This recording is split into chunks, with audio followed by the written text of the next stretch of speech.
मित्रों, आज अंग्रेजी माध्यम के स्कूलों में बच्चों को प्राचीन भारत की सही जानकारी नहीं दी जाती है। उन्हें केवल विदेशी आक्रांताओं की सूची ही दी जाती है, जो अंग्रेजों की फूट डालो और राज करो की नीति का ही हिस्सा है, जिसे आज हमारे धर्मनिरपेक्ष और विधर्मी भाई आगे बढ़ाने में लगे हैं। मित्रों, आज की वीडियो में हम बात करने वाले हैं नालंदा विश्वविद्यालय के बारे में, जिसे एक मुस्लिम ने जला दिया था। लेकिन उससे पहले हम इस विश्वविद्यालय की खासियत के बारे में जानेंगे, तो बने रहिएगा हमारे साथ वीडियो के अंत तक। मैं आपसे वादा करता हूं आज की वीडियो आपके लिए काफी ज्ञानवर्धक होने वाली है, और इसे वही लोग देखें जिन्हें झूठे नहीं बल्कि सच्चे इतिहास से प्रेम है। मित्रों, प्राचीन भारत में नालंदा विश्वविद्यालय उच्च शिक्षा का सर्वाधिक महत्वपूर्ण और पूरे विश्व में विख्यात केंद्र था। ये दुनिया का सबसे पुराने विश्वविद्यालयों में से एक है। इसकी स्थापना 5वीं शताब्दी में गुप्त वंश के शासक सम्राट कुमार गुप्त ने की थी। ये विश्वविद्यालय पटना, वर्तमान बिहार राज्य से 88.5 किलोमीटर दक्षिण पूर्व और राजगीर से 11.5 किलोमीटर उत्तर में एक गांव के पास स्थित है। बौद्ध काल में भारत शिक्षा का केंद्र था। बौद्ध विश्वविद्यालय विक्रमशिला, तक्षशिला और नालंदा विश्वविद्यालय की ख्याति दूर दूर तक फैली थी। मित्रों, नालंदा विश्वविद्यालय के अतीत और उसके गौरवशाली इतिहास को सभी जानते हैं। नालंदा विश्वविद्यालय को दूसरा सबसे प्राचीन विश्वविद्यालय माना जाता है, तक्षशिला के बाद। क्या आप जानते हैं कि यह 800 साल तक अस्तित्व में रहा? मित्रों, नालंदा शब्द संस्कृत के 3 शब्द ना प्लस आलम प्लस दा से बना है। इसका अर्थ ज्ञान रूपी उपहार पर कोई प्रतिबंध ना रखना से है।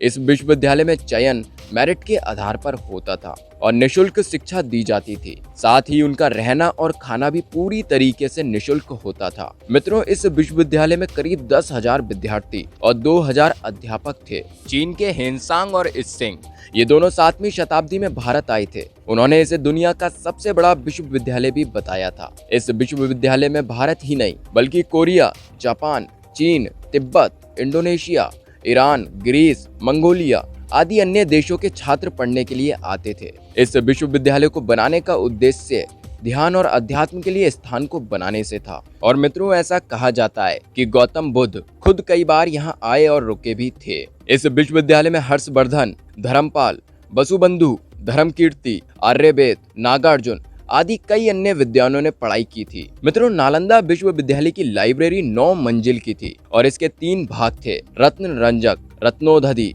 और रत्न सागर। मित्रों, क्या आप जानते हैं कि इसमें धर्मगुंज नाम की लाइब्रेरी भी थी? नालंदा की लाइब्रेरी में तकरीबन 90 लाख पांडुलिपियां और हजारों किताबें रखी हुई थी। उस समय यहाँ literature, astrology, psychology, law, astronomy, science, warfare, इतिहास, मैथ्स, आर्किटेक्चर, भाषा विज्ञान, इकोनॉमिक, मेडिसिन आदि कई विषय पढ़ाए जाते थे। और इसकी सबसे खास बात ये थी कि कोई भी फैसला सबकी सहमति से लिया जाता था, यानी अध्यापकों के साथ छात्र भी अपनी राय देते थे। यानी यहाँ पर लोकतांत्रिक प्रणाली भी थी। मित्रों, नालंदा विश्वविद्यालय के अवशेष 1.5 लाख वर्ग फीट में मिले हैं। ऐसा माना जाता है कि ये इस विश्वविद्यालय का सिर्फ 10% ही हिस्सा है।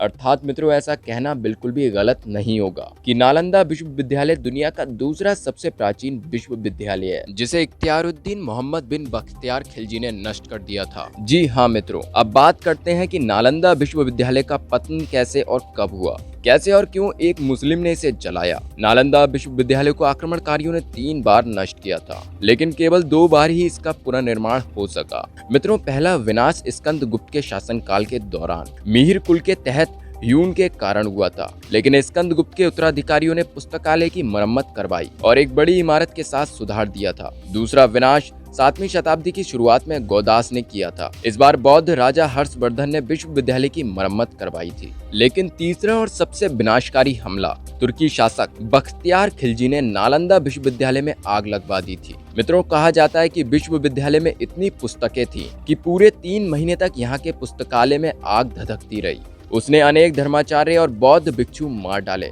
खिलजी ने उत्तर भारत में बौद्धों द्वारा शासित कुछ क्षेत्रों पर कब्जा कर लिया था।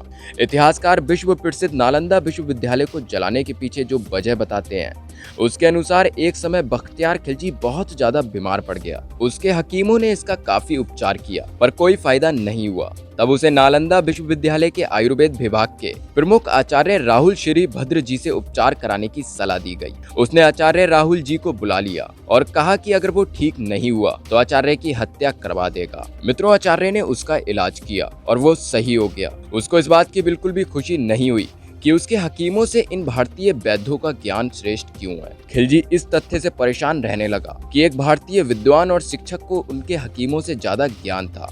फिर उसने देश से ज्ञान, बौद्ध धर्म और आयुर्वेद की जड़ों को नष्ट करने का फैसला किया। परिणाम स्वरूप खिलजी ने नालंदा की महान पुस्तकालय में आग लगा दी और लगभग 9 मिलियन पांडुलिपियों को जला दिया। मित्रों, ऐसा कहा जाता है कि नालंदा विश्वविद्यालय में इतनी किताबें थीं कि वो 3 महीने तक जलती रही। इसके बाद खिलजी के आदेश पर तुर्की आक्रमणकारियों ने नालंदा के हजारों धार्मिक विद्वानों और भिक्षुओं की भी हत्या कर दी। मित्रों, इतिहासकार मिन्हाजुद्दीन सिराज द्वारा रचित की गई पुस्तक में नालंदा विश्वविद्यालय के बारे में भी बताया गया है कि खिलजी और उसकी तुर्की सेना ने हजारों भिक्षुओं और विद्वानों को जलाकर मार दिया, क्योंकि वो नहीं चाहता था कि बौद्ध धर्म का विस्तार हो। वो इस्लाम धर्म का प्रचार प्रसार करना चाहता था। इसलिए नालंदा की लाइब्रेरी में उसने आग लगवा दी और इस तरह नालंदा विश्वविद्यालय का पतन हो गया। मित्रों, जाते जाते आपको एक बात और बता दूं कि हम और हमारी सरकारें इतनी महान है कि हमने आज उसी खिलजी के नाम से नालंदा रेलवे स्टेशन का नाम रखा है बख्तियारपुर जंक्शन। न जाने क्यों आज भी इन सरकारों के दिमाग में गुलामी घुसी हुई है। तो मित्रों, आज की वीडियो में बस इतना ही। आशा करता हूँ आज की वीडियो आपके लिए काफी ज्ञानवर्धक रही होगी। तो इसे अपने तक सीमित मत रखिएगा, इसे ज्यादा से ज्यादा शेयर जरूर कीजिएगा ताकि हर किसी को इस इतिहास की जानकारी मिल सके। वीडियो को लाइक करना और कमेंट करना ना भूलें। साथ ही साथ मित्रों, अपने इस चैनल को सब्सक्राइब जरूर कीजिएगा। चलिए मिलते हैं एक और नई वीडियो के साथ। जय हिंद, वंदे मातरम।